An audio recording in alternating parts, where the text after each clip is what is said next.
Vamos lá, meus irmãos, vamos lá. Nós estamos no nosso 11º dia de aula. É a última aula de hermenêutica e é o último bloco que está sendo gravado aqui, essa aula. Há pouco houve uma queda de bateria, meu computador desligou repentinamente, mas já estava no final da aula, e a gente vai continuar aqui lendo o material que a nossa irmã Elisângela estava lendo.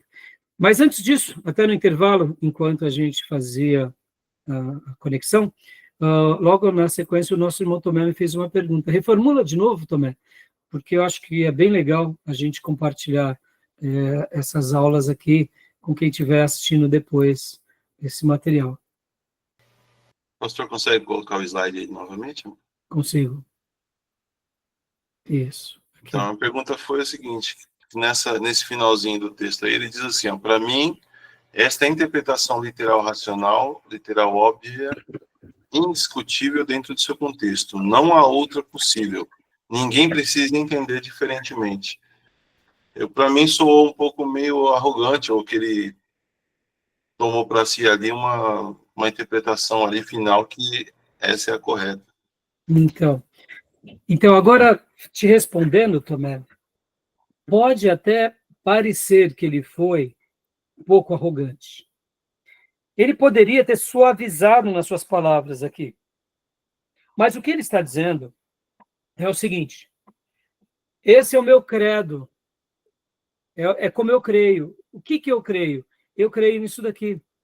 Eu acredito que, para mim, o método de interpretação gramatical histórica é o melhor, com as suas devidas proporções, quando há analogias, e que a gente faça todo aquele exercício que aprendemos. Realmente aqui, ele faz uma declaração, o autor do slide, professor, mostrando, talvez com palavras um pouco fortes, mas assim, seria como se fosse uma declaração de fé, dizendo, não, para mim, que sou um ortodoxo, creio dessa forma. Existe uma expressão que ela é uma figura de retórica, que é o eufemismo. Eufemismo é uma figura de retórica. O que seria eufemismo? Um rapaz chega para uma mulher e fala assim, ô, fulana, tudo bem? Poxa, quanto tempo eu não te vejo, né? Eu notei que você está um pouco diferente, né? Está um pouquinho mais forte. Vamos lá. Quando o homem diz assim para uma mulher, o que ele está dizendo? A irmã? Né? Gordinha. Tá gordinha. Isso é um palavrão dos nossos dias, né? O que é o eufemismo? Puxa, fulano, quanto tempo, né? Rapaz, olha, né? Você perdeu um pouco de cabelo, né? É o eufemismo. Eu poderia falar, rapaz, tu tá careca, né? Virou aí o aeroporto de mosquitos. Então, as palavras agressivas, elas acabam sendo o quê? Uma palavra que assusta, ofende. Então, em alguns momentos, a gente usar do eufemismo, que é uma figura de retórica, é muito bom. Mas, em alguns momentos, ela não ajuda. Por exemplo, nessa questão da interpretação. Então, mesmo que possa ter parecido aqui, o que o nosso professor estava dizendo é o seguinte, não, eu creio no método da interpretação gramatical, histórica e teológica. Para mim, ela é melhor, eu não abro mão, eu sou um ortodoxo, sigo isso e... Por quê? Porque quem pensa de uma forma contrária, fazendo as suas alegorizações com a tradição, para mim isso é uma heresia. Quem está baseado em visão, quem está baseado num profetismo e que criou o neopentecostalismo, vocês estão tudo equivocados. A hermenêutica de vocês é contemporânea, é mercantilista.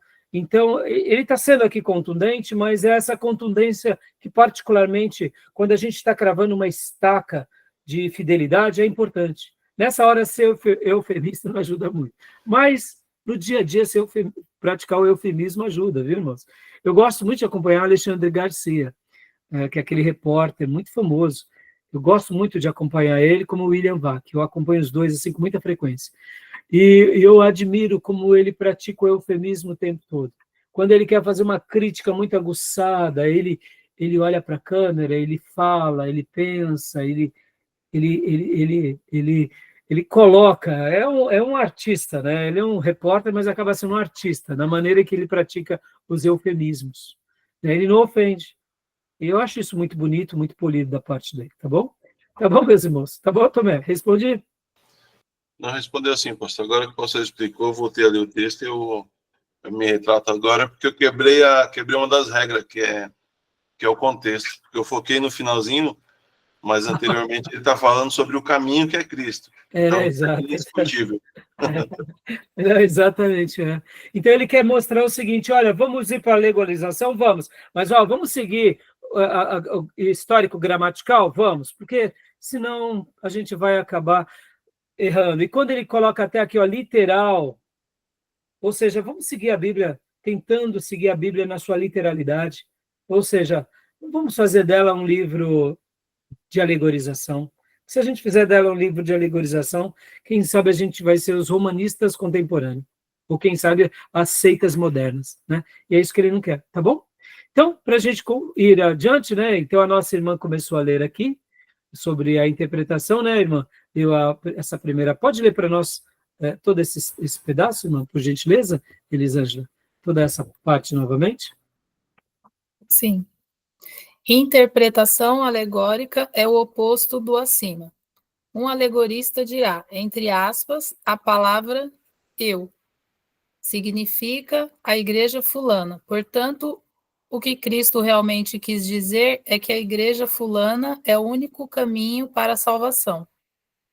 Outro alegorista dirá, entre aspas, a expressão o caminho. Fecha aspas. É muito radical. Deveremos interpretá-la como sendo apenas um dos muitos caminhos possíveis.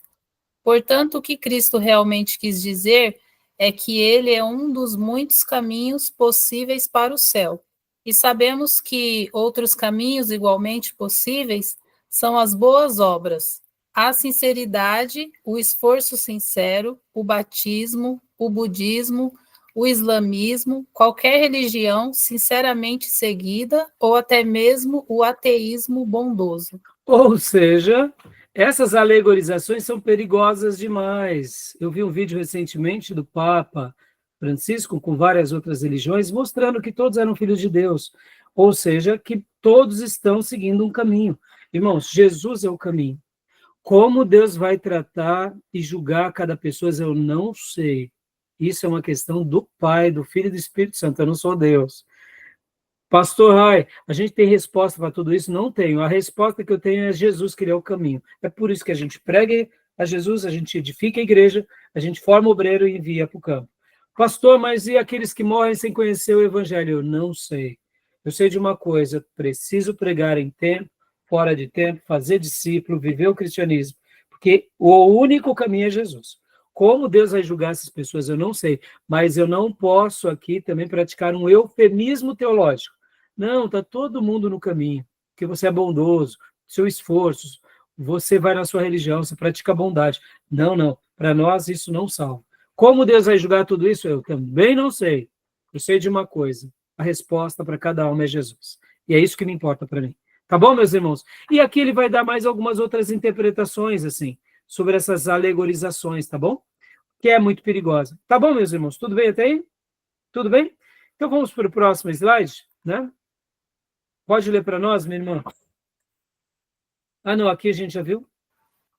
Opa, aqui. Então, acabou. Então, agora vamos voltar para o. Então, interpretação histórica, tudo bem? Tranquilo? Tranquilo? Interpretação histórica? Joia. E agora, por último, já que a gente foi para a gramática, já que a gente foi para a histórica, agora vamos para a teológica, irmãos. Por quê? Porque agora a gente pode chegar a algum consenso. Agora a gente pode chegar a algum formato. Então, minha irmã, Elisângela, tem a bondade de ler para nós, por gentileza? Interpretação teológica. Interpretação, teologia. O que é? A Bíblia deve ser lida teologicamente, o que a distingue de outros livros. Dá uma pausa, irmã. Ela é um livro como os outros? Sim. Mas é um livro espiritual? Sim. Logo, ela tem uma abordagem espiritual. Não tem como perder. Mas são palavras? São. É num contexto histórico? São. Mas ela precisa de um auxílio maior que é o auxílio de Deus para que a gente compreenda? Sim. Então, a gente, mesmo tendo um livro como os outros livros, ele não se iguala aos outros livros, porque ele é de uma origem diferente de qualquer um outro livro que existe. Guarda essa frase. Não há nenhum livro na história da humanidade que foi inspirado por Deus como a Bíblia.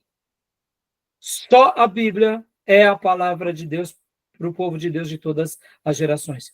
Todos os outros livros podem até conter partes de uma iluminação, de uma graça, de um milagre, mas não foi produzido como a Bíblia.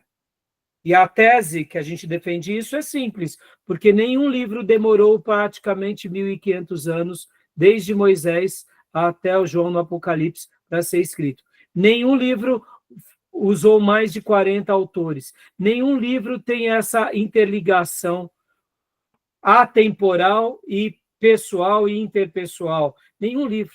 Somente o livro de Deus. Por isso que ela é um livro, a Bíblia é um livro único, tá bom? Joia? Então, ela é um livro, mas não deve ser lido como os outros livros. É simples. Porque se o autor é sagrado, precisamos do auxílio do sagrado. São letras, é história, mas é letras que, se eu não pedir o auxílio do sagrado, eu posso lê-las errado. É história, mas se eu não pedir o auxílio do Espírito Santo, eu posso compreender aquela história errada. Tá bom?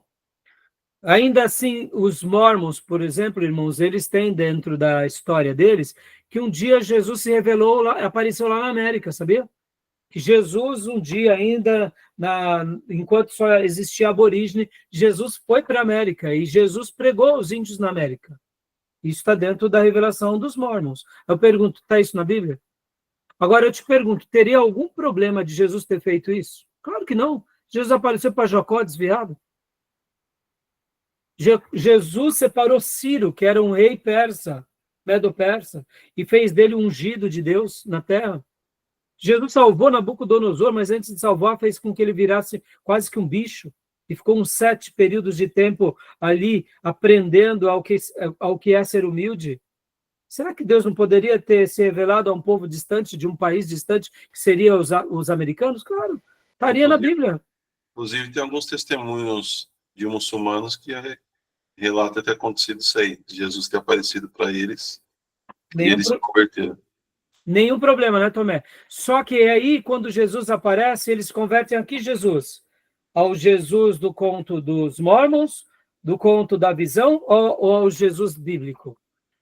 E é muito frequente, muçulmanos, indianos e principalmente chineses têm histórias. Quando nós formos estudar aqui a história de missões, a gente vai estudar um livro, se Deus permitir, que a gente use o mesmo, vocês vão ver que entre os chineses há vários relatos de que Jesus apareceu para grupos e pregou para eles, e ali eles se convertem e se tornam o quê, irmãos? Se tornam romanistas? Se tornam mormons? Se tornam testemunhas de Jeová, russelitas? Não se tornam cristãos. Jesus pode aparecer. Agora, se Deus tivesse o desejo de ter aparecido para índios na América, na África, ou seja lá onde for, teria nenhum problema. Qual o problema? Deus mandou um profeta rabugento, que é Jonas, falar para os ninivitas, eles se converteram. Por que Deus não poderia se manifestar aqui para os índios americanos? Entenderam, irmãos? Então, assim, a nossa interpretação ela é histórica e gramatical. Gramatical, histórica e teológica, tá bom? Então, sem o auxílio na gramática, a gente pode se perder. Sem o auxílio na história, a gente pode se perder. E sem o auxílio no entendimento na teologia, a gente pode se perder. Mas com o auxílio na teologia, a gente não vai se perder. Por quê? Porque vai trabalhar em sincronia, tá bom? Continua para nós, irmã, por gentileza, essa parte. Considerações importantes. A Bíblia é um todo orgânico. Sua unidade doutrinária, temática, o Novo Testamento interpreta o Antigo Testamento. Ou seja, até mesmo nisso, o Novo é a ponte final do Velho. Ou como dizia Agostinho de Hipona, o Antigo Testamento é o botão da rosa E o Novo Testamento é o desabrochar dessa rosa. É maravilhosa essa ideia. Ah, e detalhe, ele é da escola da alegorização, tá, irmãos? Você vê como Agostinho é gigante. Que frase linda, não? O Velho Testamento é o botão da rosa. E o Novo Testamento é o desabrochar dessa rosa. É a beleza da rosa com toda a sua exuberância e perfume. Olha, que coisa linda. Não é isso? Ou seja, o Novo Testamento interpreta o Antigo. Ele finaliza o Antigo. Ele conclui e ele acrescenta sobre o Antigo, não negando, mas completando, como disse Jesus. Eu não vim anular, eu vim completar. Eu vim ser mais profundo. Eu disse, não matarás, mas se eu desejo ao meu irmão chamá-lo de raca, eu já matei no meu coração. Deus disse, não adulterarás, mas se eu adultero no meu coração, já pequei. Ou seja, Jesus vai mais fundo, tá bom? E continua aqui para nós, irmão, por favor. B. Considerar o sentido místico da Escritura. Exemplo, messianismo, escatologia e igreja.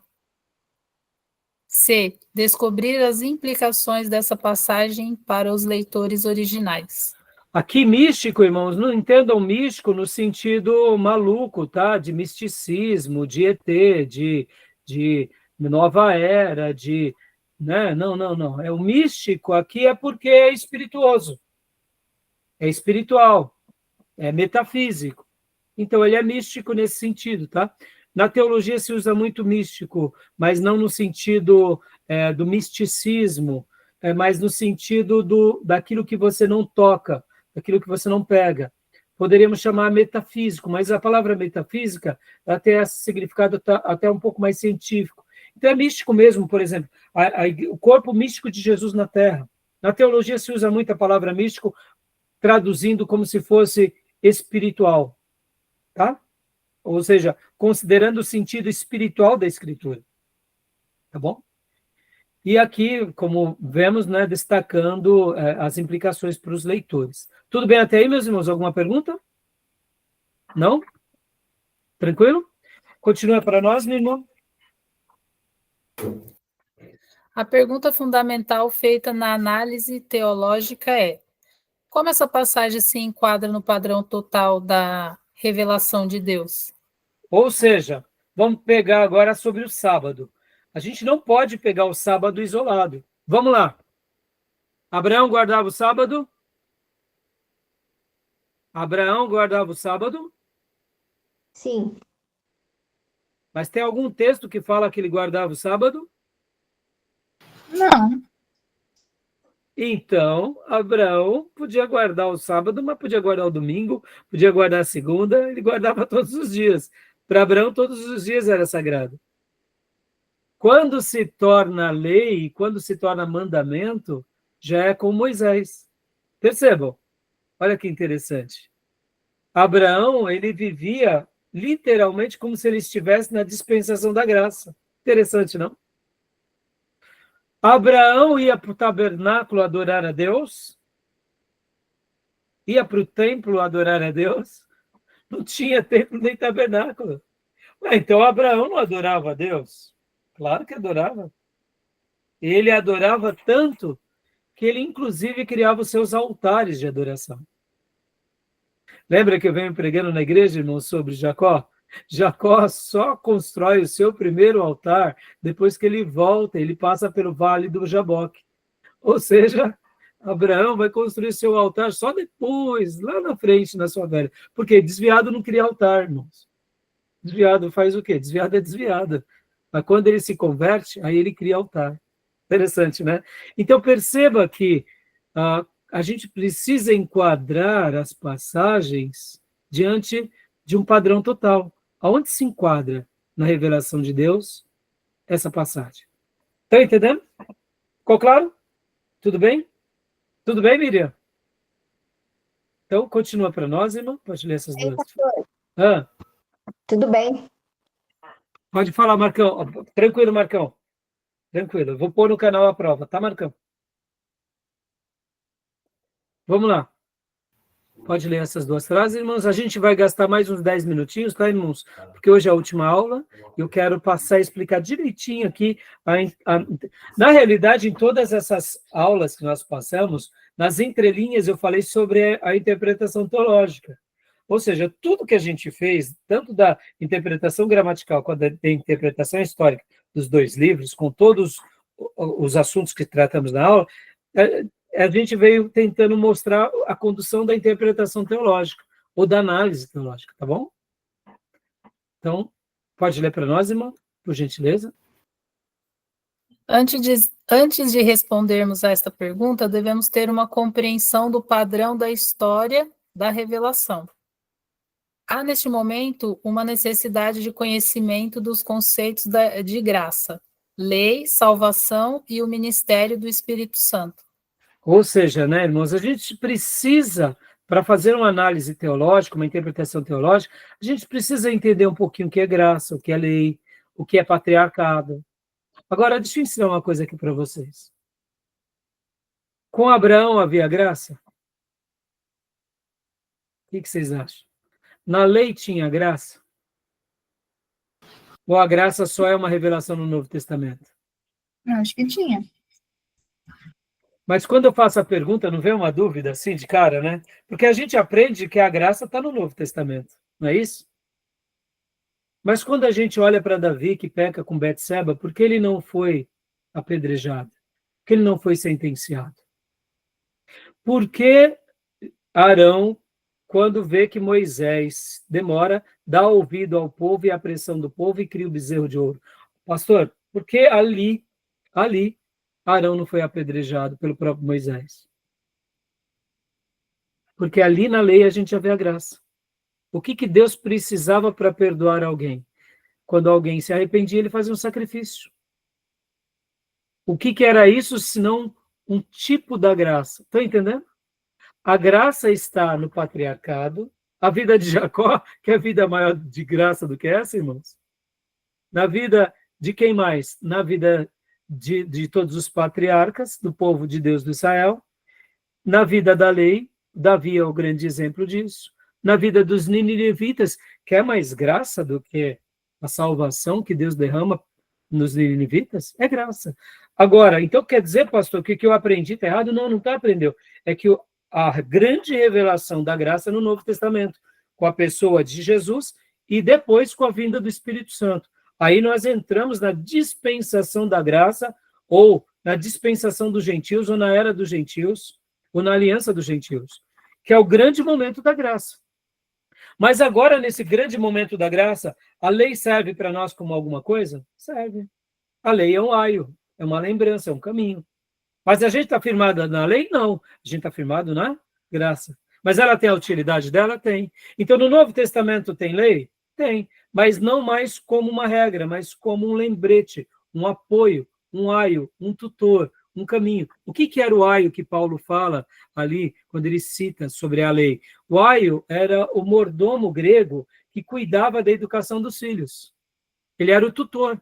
Então, quando tinha uma família muito rica, naqueles dias bíblicos, tinha o tutor da casa, que cuidava da educação dos filhos até a maioridade, e até castigos dos mais severos. Quando o pai chegava e olhava para o tutor, e o tutor falava, ó, merece castigo, ele era castigado, aquele filho. O que Paulo está dizendo? Que no Velho Testamento a lei serviu como um tutor para a gente acertar o caminho de Deus. Mas aí veio quem? Veio Jesus, que é o grande Redentor. Então a gente não precisa mais dele. Hoje ele é só um lembrete. Hoje os nossos tutores só são um lembrete para nos apontar para Cristo, para que a gente aprenda a depender do Espírito Santo. O que eu estou fazendo aqui com vocês, irmãos? Só sou um tutor. Mas se o Espírito Santo não ensinar vocês, eu não vou servir para nada. Mas eu sou um tutor que vou apontando alguns caminhos na teologia, numa teologia ortodoxa, numa leitura bíblica, escriturística e cristocêntrica, mas se o Espírito Santo não ajudar, eu não vou servir de nada. Mas ele ajudando vocês, a gente vai longe. Então, percebam que numa análise teológica, numa interpretação teológica, a gente vai entendendo melhor como tudo isso se encaixa em cada período da história e principalmente na nossa história. Estão entendendo? Tá bom? Alguma dúvida? Tranquilo? Então, continua para nós, irmã, por gentileza. Abre aspas. O ministro também deve compreender e explicar um texto teologicamente. Não somente deve estar inteirado do que esse texto está dizendo em primeiro plano, mas também da teologia que elucida o texto. Fecha aspas. Isso significa que o pregador deve conhecer as tradições, a filosofia, a maneira de pensar, a, entre aspas, cosmovisão, fecha aspas, as ideias acerca de Deus e da religião na época em que aquela mensagem foi escrita. Ou seja, percebam que aqui a gente está tentando compreender um pouco para que a gente não erre na nossa maneira. E aqui, meus irmãos, olha, mais uma vez, eu sei que muitos de vocês começaram agora esse módulo, e quem sabe alguns irmãos que forem assistir essa aula no futuro também começarão por esse módulo. Não se assustem, porque a gente vai passo a passo, sem pressa. Teremos 24 módulos, vai totalizar 3 anos de curso. Ou seja, a gente está no primeiro mês e meio. Notem, a gente começou, né, a primeira pedalada. A gente nem trocou de marcha ainda, né? Tá entendendo? Fica tranquilo, já já você vai trocar, você vai sentir que vai ter velocidade, vai se empolgar e vai fazer, né? Pastor, que delícia! Fica tranquilo, devagarzinho, devagarzinho, né? Deus vai nos dar graça. Se o Senhor te separou até aqui, Ele vai te inspirar, porque Ele é o maior interessado que o irmão, que a irmã cresça e sirva a igreja de uma forma com excelência. Irmãos, o meu dom é pastorear e ensinar, então é chover no molhado, mas não há nada mais maravilhoso do que poder falar do amor de Deus e ensinar a revelação de Deus ao povo de Deus e proclamar o evangelho e a salvação de Deus a todas as pessoas. Para mim, eu me sinto o homem mais feliz desse mundo. Nada se compara a isso. Não há ofício mais lindo, mais digno, mais honroso do que esse. E eu costumo dizer que Jesus, quando ele veio para essa terra, ele amava ser chamado de pastor. Ele não ligava ser chamado de rei, de sacerdote, de profeta, mas ele amava ser chamado de pastor. Por quê? Porque é um ofício dos ofícios, poder conduzir alguém a Deus, pegar uma ovelha e conduzir ao Pai, ao Supremo Pastor Jesus. É indescritível. Então, aqueles que recebem esse dom do pastorado e do ensino, que levam as ovelhas aos pastos verdejantes e às águas tranquilas do Espírito, eu diria que foram os homens mais privilegiados dessa terra. Porque a gente está fazendo uma obra que é eterna. O que eu estou fazendo na vida de vocês e o que eu faço no meu ministério tem repercussões eternas. Eu me sinto como preservador de diamantes eternos. É isso que eu faço. Eu não trabalho nas riquezas dessa vida. Eu trabalho nas riquezas de Deus, que são as almas dos homens, que é o que de mais vale e o que é de mais precioso no universo. Ou seja, a obra que eu faço, ela tem repercussão eterna. Ela não tem repercussão temporal. Ser gerente de um banco, ser um investidor, ser um general, tem repercussão nessa vida. É importante o que eles fazem. Um médico, é importante, é salvar uma vida. Mas ser um pastor é conduzir para a eternidade. É salvar do inferno pelo poder de Deus e levar a Cristo para todo sempre. Então, para mim, fazer o que estou fazendo aqui na igreja é indescritível, tá bom? E por isso que a gente está aqui aprendendo isso, para que a gente possa ser fiel na nossa mensagem. Como eu disse nas minhas primeiras aulas, nós somos ministros falhos, mas a nossa mensagem não pode ter falha, porque esse livro, ele é inerrante, ele é infalível. Então, que Deus nos ensine a falar e a ensinar com toda a fidelidade até o último dia. É para isso que a gente está aqui nessa aula, tá bom? Então, aqui as divisões, irmãos, percebam que aqui ele vai dar algumas divisões das doutrinas que nascem da análise teológica, da interpretação teológica. Pode ler para nós? As divisões naturais incluem as grandes doutrinas a serem estudadas na análise teológica. Primeiro, a doutrina da criação. 2, a doutrina de Deus. 3, a doutrina do homem e do pecado. 4, a doutrina da salvação. E aqui poderíamos colocar outras doutrinas, que são importantes. A doutrina da igreja, a doutrina da volta de Jesus, da escatologia, a doutrina do Espírito Santo, ou seja, percebam que é a partir da interpretação gramatical e histórica que nasce na interpretação teológica as doutrinas. Porque a gente faz o que a gente faz? Porque a gente está vendo que é uma palavra sagrada, que Deus se revelou num contexto sagrado e deixou uma mensagem, e aí a gente tem um entendimento e cria essa doutrina, e em cima dela a gente caminha, fazendo o quê? A obra de Deus. Tá bom? Tudo bem até aí, meus irmãos? Tranquilo? E aqui, irmãos, a gente vai para duas partes que nós já vimos, inclusive, que é essa questão do tipo, né? Vocês vão lembrar. Lembra que nós já trabalhamos sobre tipo? Né? E aqui o autor ele vai mostrar que na interpretação teológica, principalmente quando a gente vai avaliar o Velho Testamento, nós precisamos de muita tipologia. A gente já viu o tipo, lembra disso? Querem comentar? Querem ler os slides ou podemos passar? Vamos ler só a definição? Lê para nós, irmã Elisângela, só a definição. Mas os irmãos lembram? Podemos deixar como material já dado? Tudo bem? Definição. É uma relação representativa, preordenada, que certas pessoas, eventos e instituições correspondentes que ocorrem numa época posterior na história da salvação. Então, a gente sabe que muitas coisas que aconteceram no Velho Testamento são tipos de Cristo, né? E aí vem etapas na interpretação do tipo. Pode ler para nós, irmã Elisângela, por gentileza? Etapas na interpretação do tipo. 1. Descobrir o sentido literal do tipo. 2. Reparar no ponto ou nos pontos de correspondência ou semelhança entre tipo e antitipo. 3. Atentar para as afirmações explícitas no Novo Testamento que atestam a correspondência tipológica. Joia. Então, perceba, a gente já viu isso, né? E a gente já viu vários exemplos de tipo, como está aqui, né? Por exemplo, como eu estou mencionando para vocês aqui, por exemplo, Melquisedeque é o sacerdote, o tipo é Melquisedeque, o antitipo, ou seja, a correspondência é o sacerdote eterno de Jesus. Podem ver que Jesus, olha que interessante, Jesus ele é de que tribo, irmãos? Judá. Né? Judá. Mas por que ele é sacerdote? Se ele é da tribo de Judá. Qual era a tribo que era de sacerdote? Levi. Ué, então, né, ele não poderia ser chamado de sacerdote, concorda? Mas ele é sacerdote da ordem de Melquisedeque, ou seja, e aí Hebreus vai testificar isso. Percebam? Entenderam?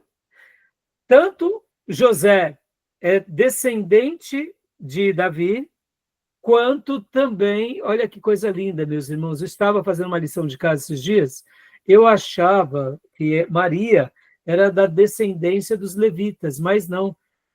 Maria é também descendente de Davi por outro filho, porque José é descendente de Davi por Salomão. E Maria é descendente de Davi por outro filho de Davi. Não me recordo o nome agora.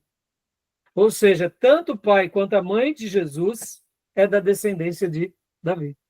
E quando a Bíblia fala que Isabel era parenta, né, de Maria, por isso que eu achava que Isabel era levita e Maria era levita, não, é mais provavelmente que Isabel seja também da descendência de Judá. Interessante, né? Que casou com um sacerdote, né? Que é Zacarias. Então, olha que interessante. Arão também, tipo, representa o sumo sacerdote, o primeiro sumo sacerdote. Antitipo, ministério sacerdotal de Jesus, que representa, Jesus é um sacerdote. Ah, e detalhe, hein? A igreja é uma igreja sacerdotal? Pedro fala que nós somos sacerdotes santos? Sim ou não? Também. Israel, ele era sacerdotal também? Uma nação sacerdotal? Olha que interessante, né?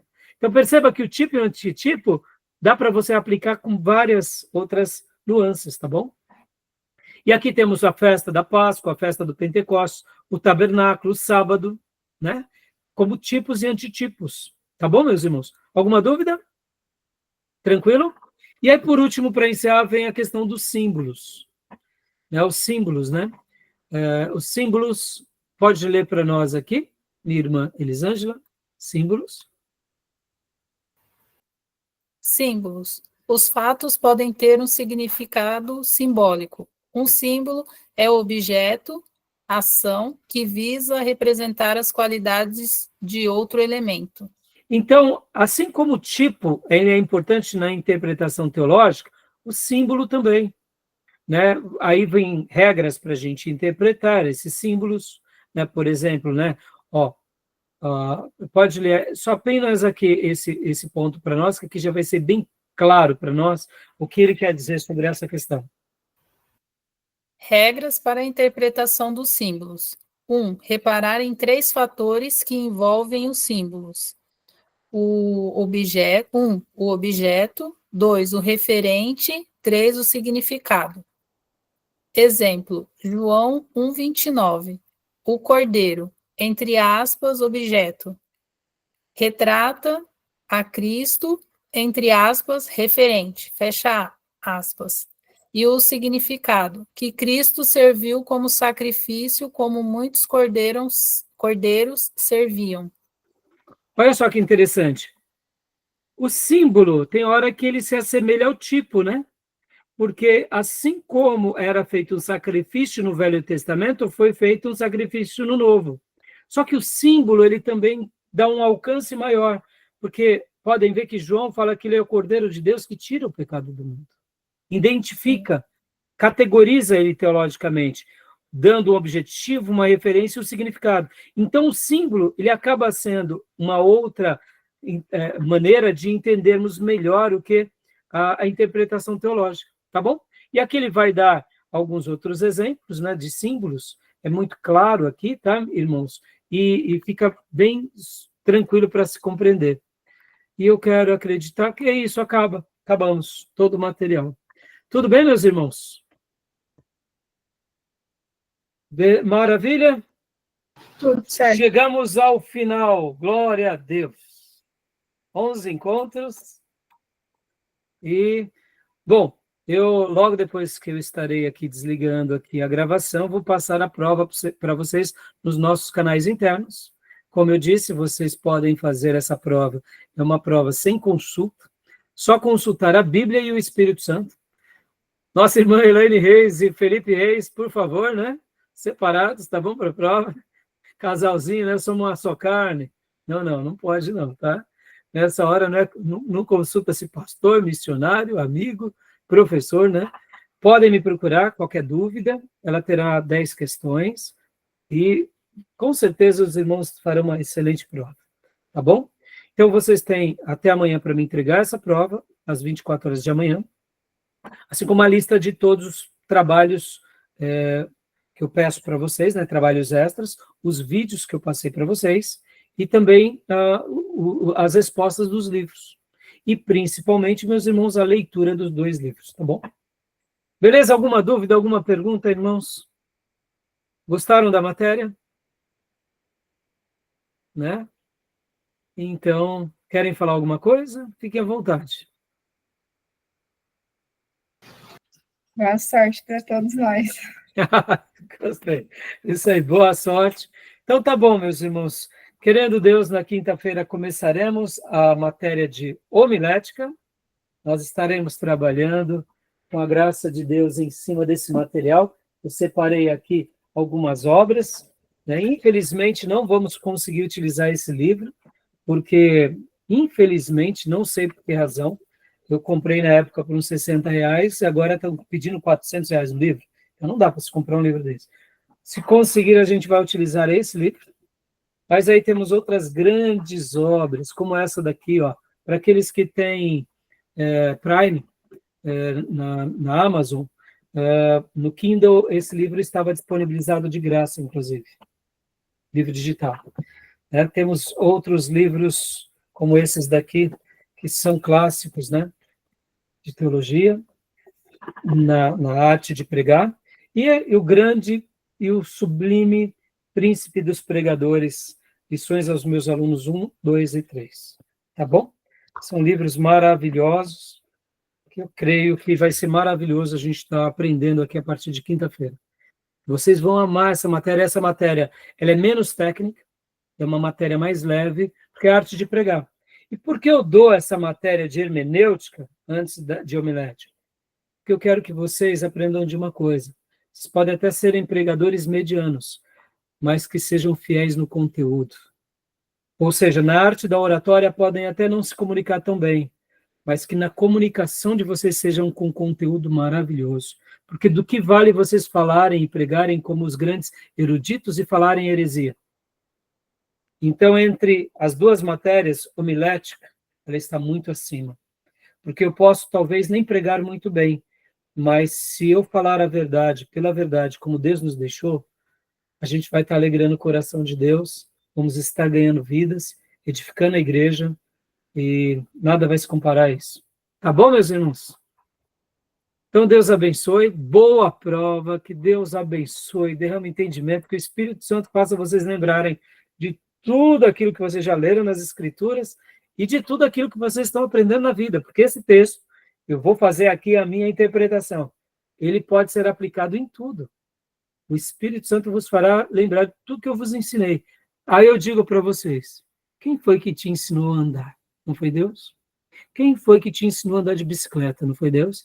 Quem foi que te ensinou matemática? Não foi Deus? Português? Não foi Deus? Quem te ensinou a trabalhar? Quem te deu o dom que você tem? Então, eu quero acreditar que esse versículo está voltado às Escrituras, sim, mas ele também abarca todas as áreas da nossa vida. E quando eu preciso de um auxílio divino, eu digo, Espírito Santo, aquilo que de fato eu aprendi, me traz à memória.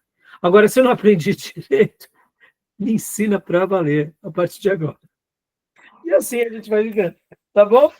Deus abençoe, meus irmãos. Boa prova. Amém. Boa noite. Principais. Amém. Boa noite. Boa noite, Tchau. pessoal.